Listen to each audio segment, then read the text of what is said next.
Hello, আমি Rimi and again welcome back to my mini blog. তো তোমাদের সাথে আরও একটা মিনি ব্লগ নিয়ে চলে আসলাম।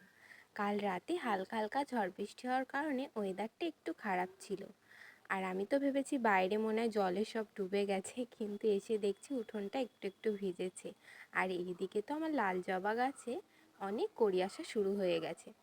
তারপরে আমি ব্রাশ করে নিয়ে ফ্রেশ হয়ে নিলাম, আর গলাটা একটু খুসখুস করছিল বলে আদা দিয়ে চা করে নিলাম তিনজনের জন্য। তারপরে আমি চা খেয়ে সকালের ব্রেকফাস্টটাও একেবারে করে নিলাম আলু সিদ্ধ আর ঘি দিয়ে। আর আজকে রান্না করেছিলাম ভেন্ডি ভাজা, তার সাথে ডিমের ভুজিয়াও দিয়ে দিয়েছিলাম একসাথে।